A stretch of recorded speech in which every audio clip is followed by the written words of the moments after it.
Yeah, so we're recording now. So you were just about to tell me what?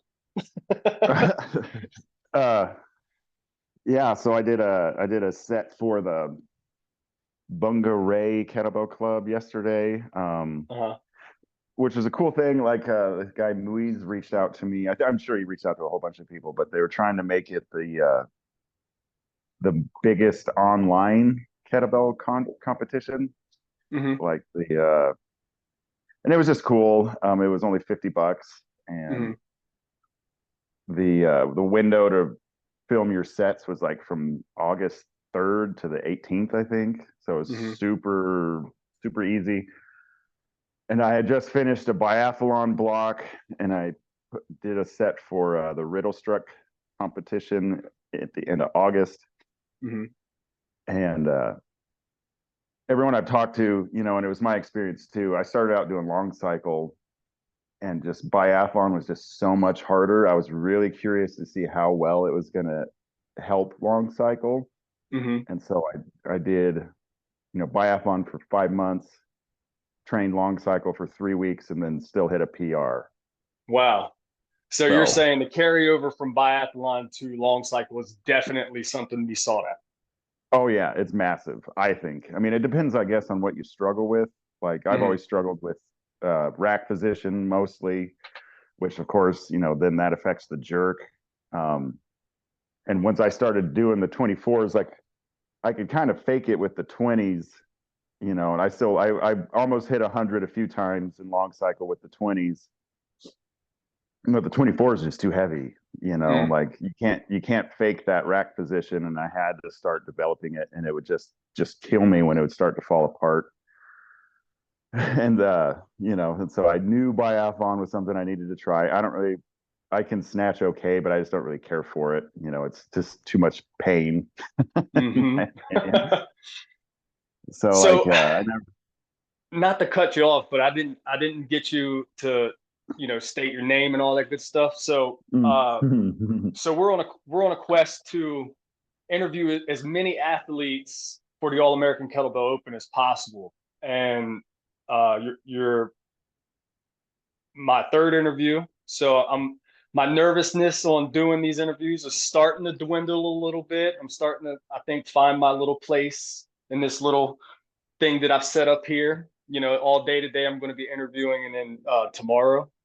So your name is Nathan, Hmm. and you are actually a sponsor of the All American Kettlebell Open with CK Maceworks. Tell us a That's little bit right, about man. what you're doing there, and thank you for that support. Yeah, man. So yeah, I'm one of the owners of CK Maceworks. We started it a couple years ago. Mace training was something that really helped me with some muscle issues I was developing from kettlebell sport. And so I've always really encouraged people to look into it if they have any overhead mobility problems. Mine was more specifically tricep issues that were developing, and then the mace, swinging the mace around, like really stretched it out. Mm. But and it's something I love making them, and we've already donated one to the Mr. America competition, and we're going to donate another one. Yes.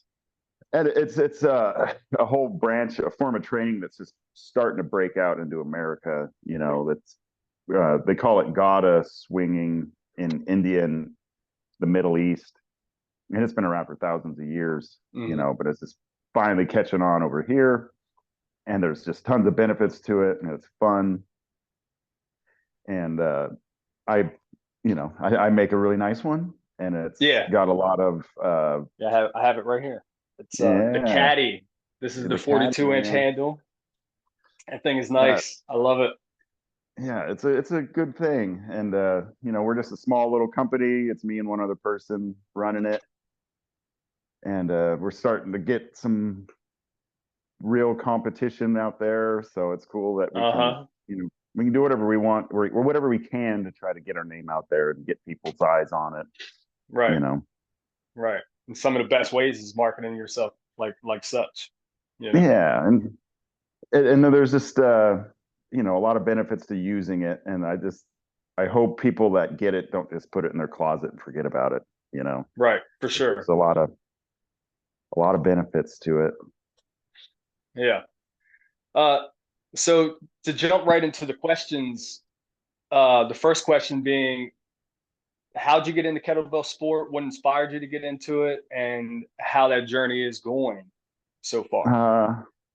So I guess a brief summary. I started building a garage gym at my house in 2017, I'm pretty sure. And it was just one of those things, I'd always gone to the gym off and on, and then fell out of it. I might work a lot of hours, and that's what always throw me off of a good groove. And then we bought our house in 2016, and we finally had a garage. And I just made that decision. I was like, I'm getting weights for the garage, and then I don't have a reason to not train anymore. So I got that going. And at first, it was like classic barbell bodybuilding kind of stuff. And I did that for a while, but I had pretty mediocre results. And then a friend of mine was into this company called Street Parking, where they do strength and conditioning stuff. Everyone hates it, but like kind of CrossFit style stuff. And I started doing that, and I actually started getting some results from it. And then doing that, I found someone was selling a set of kettlebells, and I'd always done kettlebell swings when I could, like if I were to go to a gym or whatever, they had them. And somebody was selling cast iron kettlebells. It was a 16, a 24, a 32. And then I think there were some little baby ones too. I think there was a 12 and an 8 or something, but for like $200, like super cheap. So damn near a whole set. Yeah. And I was like, okay.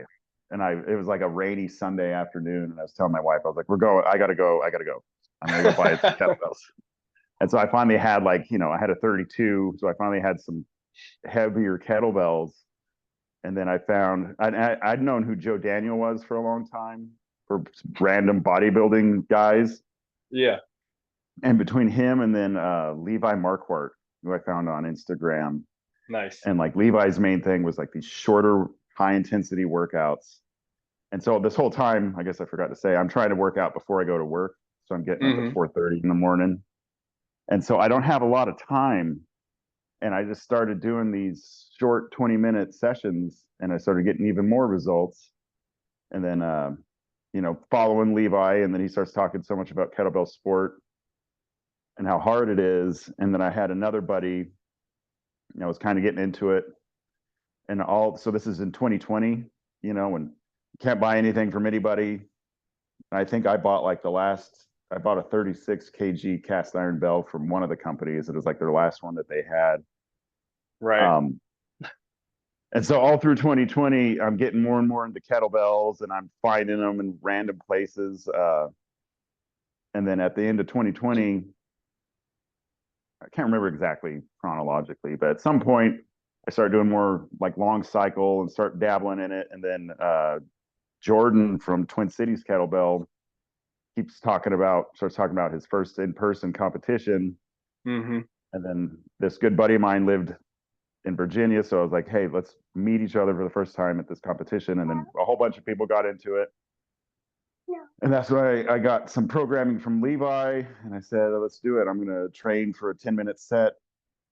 And that's kind of what started it. And I just, I loved all of it, I've never been a super competitive person. So it's kind of the first time in my life to have like set goals to train towards. And it changed so many things for me. It was like, why do I want to do heavy squats? Why do I want to do burpees? Why do I want to do this or that? It's like, well, because I want to do better. And then it just snowballed kind of from there. And yeah, it got me hook, line, and sinker. That's all I want to do. So when was your first competition? 2021, October 2021 in Minneapolis at Jordan's competition for the Twin Cities. Yeah, it was super cool. That's actually where I met Nikolai, the owner of Pro Kettlebell there. I met Jordan. I met Levi Marquardt drove up, and I met him. I met a bunch of the cool Canadians there. It was just super awesome. And it was just super fun experience. And yeah, I mean, I was worried in a way that I'd be like, I'll do this one competition and then like get it out of my system and be over it. But it was no, I was like totally It's hooked, you know. it's addicting. Yeah, dude, and And especially like how much work it is just to make these small improvements, you know. It's yeah, you start to think about it all the time. right. And I love the simplicity of it. You know, the technique obviously can be incredibly intricate, but Hmm. it's still just lifting kettlebells over your head, you know. It's not rocket science. That's right. Yeah.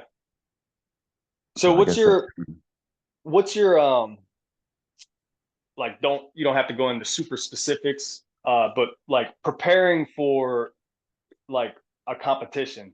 We're maybe 8 weeks out from the All American. Have you started training for that? Because you're doing what there? I'm going to do 24 kg biathlon. Oh. So my training block for that will start basically on Monday. Um, Hmm. and I don't know how far back down I'm going to go. I might just start with the 20s and start kind of building up from there and try to build a faster pace. I mean, you know, 8 weeks is not the longest time, but it should be a pretty good, a decent amount of time. Um, Yeah, for sure. and I've been flying solo coach wise for a couple months now. You know, I've had coaches for the last 3 years, a couple different ones, Levi, and then my good buddy Nakona Jojuri. Hmm. And just some things were happening in Nakona's life where he was getting really busy. And then the way my brain works, I was like, I need to try some stuff on my own. I got, you know, I've got a couple years worth of blueprints now on how to Hmm. program. And the technique stuff was always the biggest thing with Nakona for me. Like he helped my technique so much. Like it was Right. unbelievable. Like that dude is just his knowledge of the sport is endless. And Yeah. he helped me massively. And then, you know, when I started biathlon in March, I wanted to quit, you know, after a little while because jerk was just so hard. You know, I Hmm. got real frustrated and he talked me into just hanging in there. And I actually did like a tiny little micro block, a double half snatch in there Hmm. with the 24s, which I think really helped for whatever reason, just like kind of Mm. broke it up. And I think it was also something from dropping from overhead into rack, just like in the jerk. Yes. Finally, like got something to click with my rack to where I was able to start Nice. keeping my elbows in and actually pushing sets and not just like falling apart, which is what kept happening. Right. And I know I know you didn't want a super long answer. I feel like I gave you another super long answer. No, it's a beautiful answer, and I have well. In Kona, if I'm pronouncing that right. I met him when I was out at Cali in February. Mm-hmm, And mm-hmm. and just for that short amount of time, you can truly see his passion for the sport and Mm-hmm. his love for teaching, right? Yeah, Because after my snatch set, he just wanted to give me some cues or give me some advice, and that stuck with me, right? yeah, uh, just small little a little micro coach, yeah. technical things, Tiny little things. tiny little fixes. He was like, "Hey man, just work on this, and I think you are going to develop a even better snatch," And Mm-hmm. his little bit of advice to me definitely helped. And I Nice, nice. noticed when I was watching the NorCal competition, one of my teammates, he had up at the end of the competition, like they're still on live, and I'm just watching it. So, and Mm-hmm, I mm-hmm. see him over there just coaching one of these guys, just giving him some cues and whatnot. You could Yeah, definitely dude. tell he has a love for the sport. Oh, for sure. And he's one of those people, you know, I didn't even know anything about kettlebell sport till like 4 years ago. And he's in his late 20s and he's been doing it since he was like 13, I think, And you yeah. know? So, like, Hmm. and as you saw at the competition, like, he is really good at it. So, like, Yes, he is. you know, I think he's got some physical attributes that really play into it, but it's a sport of time to, Hmm. you know, which it's really hard for this people to get into and feel how hard it is at first. And then you watch someone like Nakona, who's not a huge dude, lift the 32s like it's Yeah. nothing, and you're like, dude, I don't understand how this works. Right. Right. But like you said, he's had, a good 15 years now to develop Yeah. and adapt, so Hmm. that's the number one thing that I've definitely have taken advice on is take your time with progressing to the heavier weights. You got to Hmm. give your body time to adapt, you know, to being under this amount of weight. Hmm. And they're not like super heavy weights, and it's relative to like other Olympic lifting, right? But in our world, Hmm.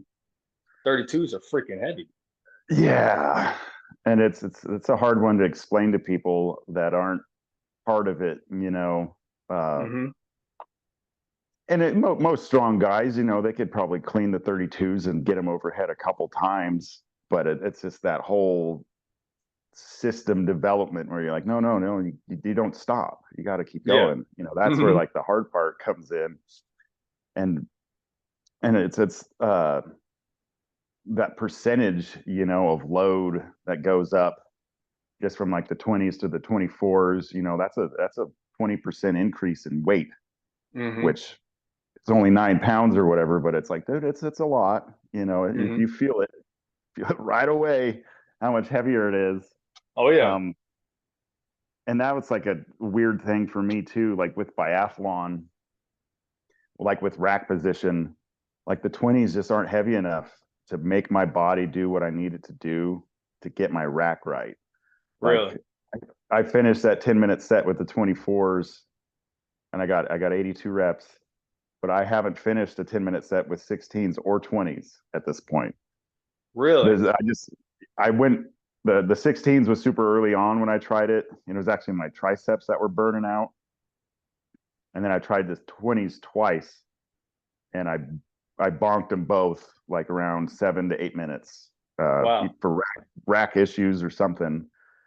But I just can't get my elbows where I want them. They're just like not like the way my body is right now. I still need that little bit of extra weight to force them down. Hmm. The 24s are perfect. Like they just shove my elbows right on top of my belt Right. and then stay there. Because what happens to me when it falls apart is my elbows start to slide off to the sides, Hmm. and then you're like trying to bump off your wrists, and it's terrible. When I watch your videos, I think when you bring the kettlebells to rack, whether you're doing long cycle or jerk, so from the floor to rack or in the long cycle, when you go into the backswing and come back up to the rack, I think your hand insertion and the timing of how you bring everything together is so sharp. Dude. It just looks so good. You can definitely tell you have been working on just mastering how you hand insert and how it all just comes together. Yeah, thanks, man. And that's something like the clean portion of long cycle has never been a problem for me, really. And I don't really know. I think it's from watching Levi Marquardt doing double half snatch. Like I was doing Hmm. double half snatch with my cast iron bells before I even got into the kettlebell sports stuff. Wow. And that's my opinion, anyways. Something with the double half snatch early on has really helped my clean because it's just never really been the problem. It's always been Hmm. rack and then the jerk. Uh, and then now everything's getting ironed out with the jerk, so things are starting to improve. Like that set I did yesterday in long cycle was still kind of an exploratory set in a way. Like the time was the main issue, and I was doing it before work, which I try not to do comp sets before work. I usually try to do them on Saturdays, but I just Hmm. didn't want to. I wanted to get it over with was kind of the main thing. I get anxious like that too. Yeah, dude, it's just like lingering out there. And I also just wanted to see, all right, let's just try one. Let's see how it goes before work. That means I get Hmm. up at 4:30, and I walk my dog and I do a few other things and like a super slow warm up. Like I didn't start my set and I didn't start the timer till like 6:15, I think. But and that was and like I was just talking to a guy at work too about improvements in the sport and like the RPE part of it, like that was really hard and everything, but like the set I did in Cali when you were there, dude, like my left knee locked up afterwards. I was Uh-huh. like hobbled for a while. I went to work yesterday and I worked all day and it was fine. I was just a little tired. So like Right. that's like right there, just a massive improvement on its own, Absolutely. Hmm. which is Yeah. one of the fun things with the sport is so many different incremental things you can kind of gauge progress on. Right. Speaking of that, if if you had a total beginner who was thinking about, competing, what would be some advice that you would give that person? And Um, we could also play this question in the fact of what would you go back and tell your or past self that was thinking about competing now? Probably start running. Like I started running in January, and it's helped me a ton, like on the cardio side. And I think it's also really helped. I do it on my in between training days, and I Mhm. think it's also really helped recovery. But aside from that, like you said earlier, just to take time, I kind of jumped in. I mean, I signed up for my first competition to do the 20s in long cycle, and I'm fine with that, but I definitely was just super excited about it, and I was definitely, I Mhm. was lifting the heavier bells all the time, even though my coach was telling me not to, just because I wanted to experience all the different aspects of it. And I developed a couple injuries early on, kind of overuse injuries, and it Mhm. was just it was my fault. Um, but it's like also one of those things, like I get it. Everyone's excited. You don't want to be lifting the light bells forever, but you feel like you're gonna be. So it's a hard one on that one, especially coming into it I was 32 when I started, so Right. I had the strength and capability to lift the heavier ones. It's just the connective tissues and some other parts of my Mhm. body weren't ready for it. I didn't have pro kettlebells either, so my forearms just got beat up. Yeah. Which I don't know. I have my own theories on that. I think it's like got to be a 50-50 thing on if people have forearm problems or they don't. You Because I think? know a lot of people. I know a lot of people that don't have any issues, and I'm like, man, it's Yeah. plagued me the entire time. Right. And I like you got. said, I don't. Go What's ahead. that? Oh, No, I I was was just just gonna say, gonna. All right, you go ahead. you go. Okay, I'll go. I was gonna say, I just I don't insert my hands poorly. I'm not Yeah. banging my forearms with the bells. It's honestly, I think it's the drop from overhead into rack and like that stop and just the pressure on the bone. Like there's nothing I can do. It sits right on my radius bone, Mhm. and it just gave me some pretty serious problems where I missed some long months of training because I had to let stuff heal up. Really? Yeah, and it's really hard to say what I should have done differently, because there's Mhm. so many people, sometimes you just got to work through a little bit of pain. And Yeah. apparently I can do that. And I've led to some real issues, where I Right. couldn't train for a long time. But looking back on it, I still don't know.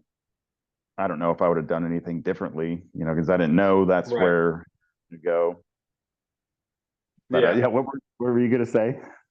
So, I mean, I was just gonna say I got kind of lucky. So, well, I got lucky when I met Nikolai, and I because that was pretty early on in my like kettlebell sport journey. I'm Hmm. fairly I'm still in my infant stage, infancy in the kettlebell sport. I've only been doing it maybe 18 months, practicing Bad. for it. So, and when I met Nikolai and, we started doing the pro kettlebell thing, I started getting his bells. It was a tremendous game changer, but also I hadn't really worked with other competition bells for that long, like Hmm. maybe a year or so prior, so I didn't really have a whole lot of long time sets, right? I was doing like 40 20s and things like that, like very hard style type workouts, and Hmm. I had, cast iron bells and things like that. But when I started kettlebell sport, I pretty much jumped right into the pro kettlebell. So I think I Yeah, got lucky in that realm. man, they're just so nice, and it's like I want to be a traditionalist too, and do like what the Russians do. But at the Hmm. same time, like they're just the pro bells are just so nice, and they just eliminate a whole nagging, Right. painful aspect of it. Like the way Yeah. they And distribute the weight. what's wrong with scientific improvements on a sport? Dude, You that's what know, I'm saying, man. Like, when they you started know, playing baseball in the 1800s, nobody wore a glove, you right. know. Yeah. Eventually somebody was like, maybe I don't want broken fingers when I do this. Hmm. Maybe I I'll think put I some think the padding on top my hand. organizations around the world they're gonna really see the improvement that the pro kettlebell brings. You know. I think so too. Because I talked to, the beauty of Instagram. I talked to guys in Europe, and I actually talked to a couple guys and one of them's a super high tier guy, and he has forearm problems. Hmm. Like it's just one of those things, and it's like one guy told me it's like, well, you just gotta, develop the conditioning for it, and I'm like, yeah, but this guy lifts 32s all the time. Yeah. Clearly it's still a roadblock. So in my mind, like, the pro kettlebell design has got to be, this and that same guy, he missed training because of a forearm injury. Like if Hmm. he'd been lifting the pro kettlebell style bells, that wouldn't happen. He'd just be able to keep training. And maybe it's the way my American brain works, where I just want to fix things all the time. But it's like this Hmm. seems like the direction we need to go. Right. Yeah. Well, it's definitely gaining traction, and it's Yeah. only going to go. They're only going to grow and grow. Hmm. That's I the agree. only trajectory that they're on is rocketed straight into space. Yep, I totally agree. Yeah, because it's like when I hurt my forearm, like I was just talking about, I developed a fracture in my radius on my right arm.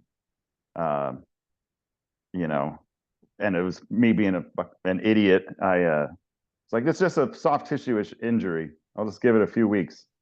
And then 8 weeks later, and it still hurt. I finally went and got it X-rayed, and they're like, Mm. you know why that hurt? It's because you broke it, you idiot. Oh my god. Oh, okay. So that's what that feels like. Because I was Yeah. still working. I was working 55 hours a week, Mm. with a broken arm, and just the way it was broken, stuff would hurt a little bit, and I just stop, and then it wouldn't hurt anymore. But Right. like I couldn't rack an 8 kilogram bell on it. It would feel like a car sitting on it. Like it would hurt Wow. so bad. Mm. Um, but I when I decided I was gonna start training again after missing a couple months, I was making a forearm guards. Like I made a cool one out of aluminum. Oh, Uh, nice. and then I found some off of Amazon. They're baseball guards for anybody that has problems and doesn't have the pro kettlebells yet. These are a great way to go. But it's a sleeve, and then it comes with this flat piece of moldable plastic, and the Hmm. plastic molds to your forearm, and then it hardens. And it's for taking like high speed baseball, so it's like super hard. Nice. Wearing that is exactly the same as using the pro kettlebells. Like the way it distributes the load onto your forearm, the pro kettlebells do it. And I'm one of those people, like I don't like sweatbands. I don't like anything on my forearms. Yeah. And so the pro kettlebells are just so good. Like Right. I try to explain that to people. I'm like, man, it's like having a legit metal shield on your forearm. Like it just you can't feel the weight. Like it just distributes so evenly. It's perfect. Like Nikolai definitely nailed it on Oh, the. absolutely. I have I have I think in total we have invested a lot of we have purchased a lot of bells from Pro Kettlebell because we just absolutely love them so much. Yeah, Yeah, that's awesome, man. yeah, for I sure. need to get some more. Yeah, you should, man. They're always, they're always running great sales and stuff. Yeah, because But I have 20s, I have 20s, 24s, and 28s, and then I got his magnets, but I do need to get a pair of 32s. And I don't know, I might get another pair of 24s because the 24s I got are like they're from one of his first foundries, and their handles are mhm, actually a little bit. The handles on my 24s are actually a little bit bigger than on my 20s and 28s. okay, Which I don't mind, but at the same time, they're a little bit bigger. they're a So, little different, right? yeah, they're a little different. The 20s A and the little 28s different. feel exactly the same. Hmm. I don't know. I might have to buy some more 24s from him too, but we'll Yeah, see. because of your brain, Yeah, yeah, they're not the same. So they're not the I same. have a couple other competition bells that aren't his, and uh, I didn't know much about the sport, so they had 35 millimeter handles and 33 millimeter handles, and Hmm. I accidentally bought one of each. So I have a pair of 16s that are 30, one's 35 millimeter handle and the other's 33. And nobody can Oh, tell, but every time I pick them up, I can tell, oh you know? yeah, oh yeah. I'd just look at them and be like, ugh, there's something going on there. Something's Yeah, off. yeah. It's So, one of those things too, like the window sizes and stuff. At first, you have no idea why it would even make a difference, and then you do 1,000 reps, and you're like, oh, I get it now. I yep. totally, totally get it now. It's Hmm. a very, very particular sport, you know. Yeah, for sure. Yeah. Coming into the All American this year, uh, number one, what are your goals for your biathlon? And how are you mentally preparing for those 10-minute sets? So I guess I got 82 in jerk here recently, so I'll probably train with the idea of 90 in mind, and try to go for 90. So I'll just be increasing my pacing in my training sets and Hmm. just trying to work on that. Snatch, I don't know, you know, I don't know about snatch. We'll just have to see how I feel about that one. Well, and it just sucks. Like right now, I haven't snatched in a little bit. I was pushing the envelope a little bit earlier this summer, training, just seeing what I could do, training 7 days a week. A lot of, like I said, shorter workouts. But I started lifting. I really like lifting the heavy sandbags. And that's kind of what I'm placing blame on. But I developed a little bit of tendonitis in my left arm, Mm, and when I did my snatch set, it like layer. It was what was happening. So my left arm not only went slower than I wanted, but I also had to switch hands early. mm. So we'll see. We'll see how it goes. Getting back into snatch, but in the end, long cycles kind of where my heart is with kettlebell Hmm. sports. So the jerk is more important to me than snatch. But you know, Yeah, I think most of my focus is on jerk as well because I'm like you. It is such a hard exercise. It is so technically like you have to be so proficient hmm uh, in the movements in the rack, and it's so hard. And there's always something that you're working on to fix, and that's yeah, where for I'm at sure. because my end goal is to be working with the 24s, and I'm not quite there yet. You will be. You know, It was a little bit more time. oh yeah, I for mean, man, sure. if you would have even a year ago asked me if I thought I'd be able to make 10 minutes jerking the 24s, I'd have said, no way. I don't think I'll ever do Yeah. that in my life, you know? And then Now look just, at you. yeah, and now I actually just spent the time, which when I first told the Kona that I wanted to do biathlon, I was only thinking like 8 weeks, 12 at the Hmm. most, and then I ended up doing it for almost 5 months just because it was like that 12-week mark was when I was finally making some progress. And I was like, Yeah. okay, I can't stop now. I Right. got stuff to click, so I got to just keep going. So And how do you do you use periodization every 12 weeks? So do you try to peak at a 12-week mark and then try to back off a little bit and then re-engage or what? so this will be my first block that's longer that I'll actually try to plan out the whole time. And I'm not a coach, Right. I'm kind of just a knucklehead. And I'll plot it out on some paper probably and just yeah, slowly increase the pacing and the loading leading up to the competition date, and just kind of cross my fingers that I can hang in there the whole time. Because from what I've seen, there's not really like the programming for kettlebell sport is pretty simple when you really look at it. You got to Mhm. just go faster for longer, Yeah. and just you got to keep doing it. And I think that's where most people start to struggle, as they realize like, oh, I got to train longer sets to get good at longer sets, and the longer sets aren't super fun. Like Yeah. It's very 7 minute mentally sets. challenging. Yeah, dude, like 7 minute sets are hard too, and you got to have those in there. Hmm. And there's just so many different philosophies. Like I know a lot of the Russian guys do like not exclusively, but they do like way more 1 minute intervals than a lot of American guys do. They just do more of them. They'll Hmm. do like 20 sets, a 1 minute on, 1 minute off. Wow. And that's also just one of those things. Is like, dude, I don't got time for that. I gotta, Because that block of that training would be 40 minutes. yeah, yeah. So you have to warm up and then 40 minutes of just that. And like And I then you got usually your have GPP. Yeah, I hmm usually have like an hour and a half in the morning, including it's not even that long. I give myself like a solid hour to warm up, train, and then I got to start getting ready for work. right. So, and that was also kind of what I liked about biathlon is I just split it up into 6 days a week. You Oh know, wow.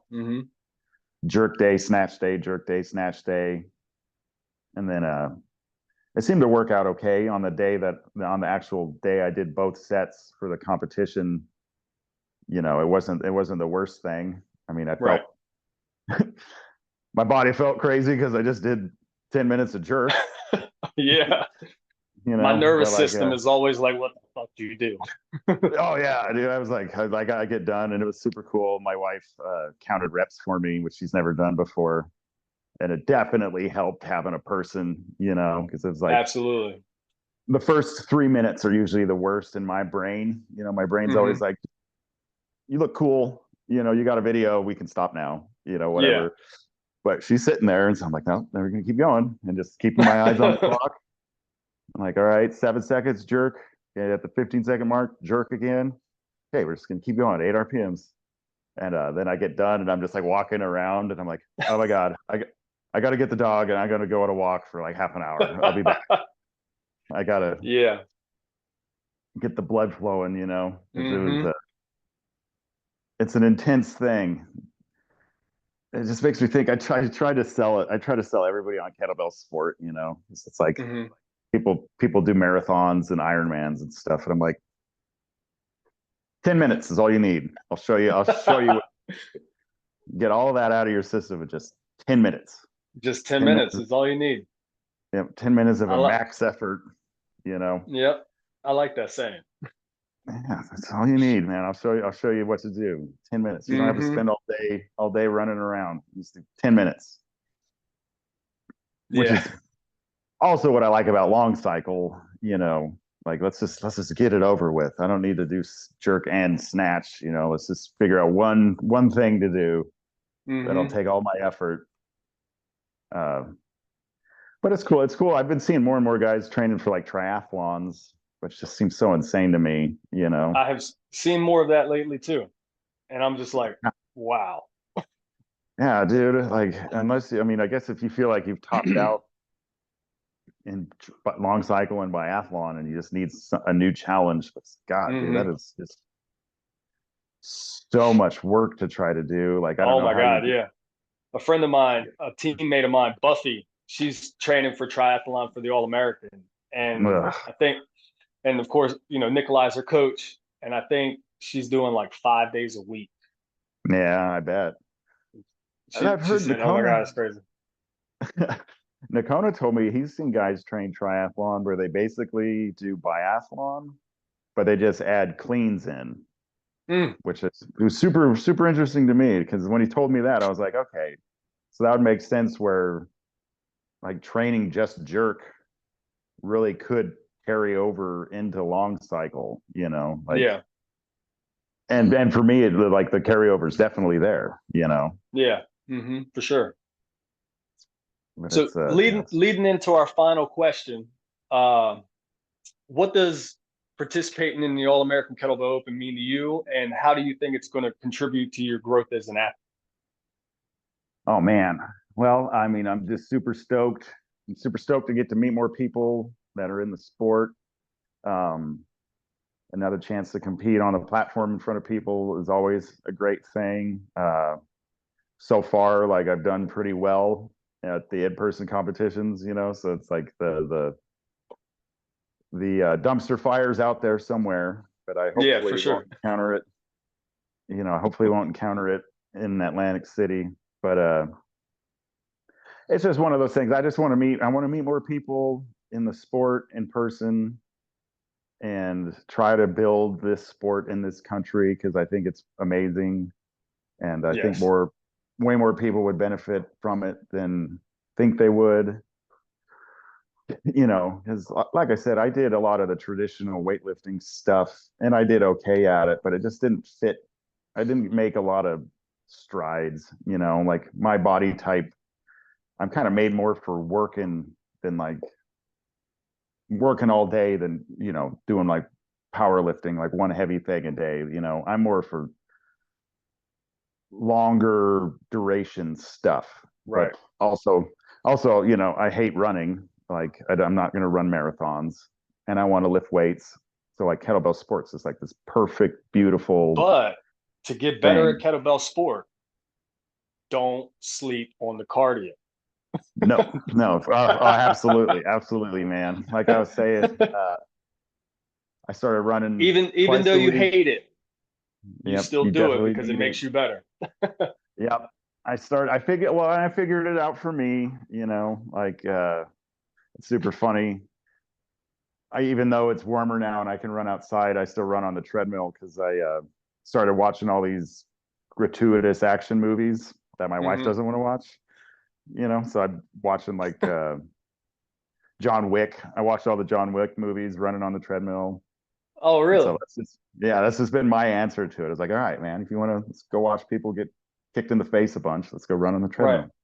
Hey, You that's know, one way to get it worked up, huh? yeah, it works really well. Like the good fight scenes. It's real easy to keep running while you're watching people Right. get worked over. But That's something that I've gathered too by one watching a lot of these kettlebell sport guys and the coaches and whatnot. Everyone pretty much says cardio is going to be the thing that makes you better in kettlebell sport. absolutely. And like I ran a couple of times early on, um, and I still did okay, training wise for the longer sets. But since I started running, I definitely noticed a big difference. And I don't run for super long. I only run for 20 minutes Right. so far. I haven't really felt like I need to increase it, but kind of the way But my brain works. in 20 minutes, you can very easily do a 2 mile run. Yeah, and And that's my target. I usually do a little over 2 miles. right. And in my mind, just the way I've always trained, I've never trained longer than a 2 mile run. It's Yeah. because PT test in the Army is 2 mile run. I wanted to be proficient at that, but that kind of instilled in me, like I would run 2 miles, like for a while there, almost every day. Mm. Uh, that Yeah, and I is could see that. it's not the case anymore, but you know, I don't run that often anymore, but it just a 2 mile run, I think, is all you need, you know, just Yeah.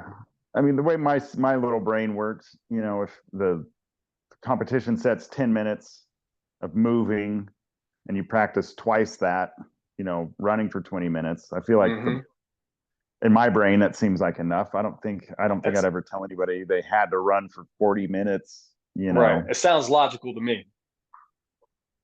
Definitely Yeah. sounds logical. You know, 10 minutes set, why not do a 20 minute run, you know? Yeah.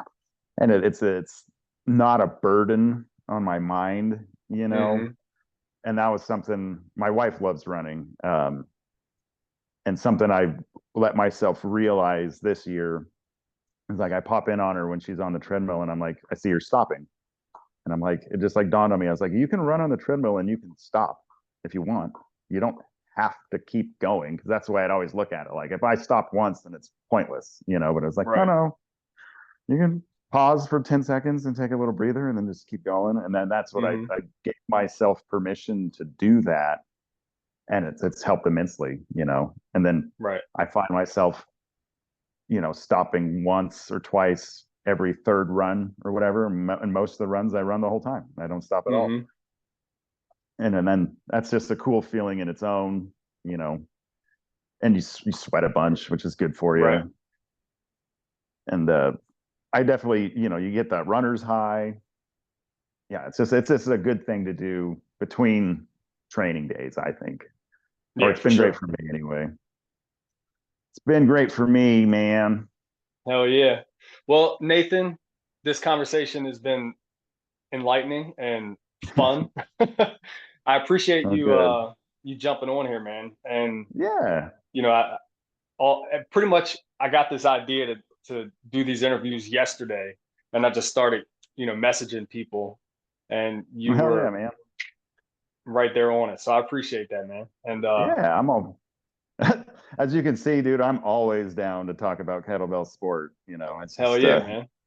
getting me to getting me to shut up is kind of the hard part. You Well, we did run over almost a whole 25 minutes.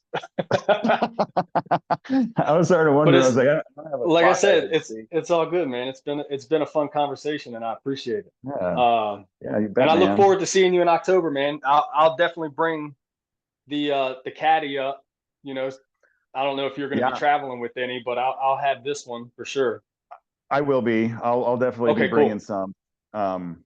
You know, I'll definitely bring some that everyone can mess around with in the warm up area. You know, hmm yeah, that's. I'll definitely be bringing some. So we'll Nice. have Well, a so you handful. don't have to like, you know, haul all that weight because you're flying. I can bring all my little 5 pound plates up, and Perfect. you can just bring your handles. Yep, So that cool. sounds like a plan, man. Heck yeah, That's what man. we did. Yeah, that's what we did in California. Dakota brought all the plates, and I just brought Nice. handles, and it Yeah, worked out. yeah. I think that'll work out pretty good. All right, man. Well, I'm gonna let you go. I'm gonna All right, take a little buddy. 10 minute break and get right on to the next one, brother. Man, have a good morning, dude. I'll catch you later. All right, All right, dude. Later. bye.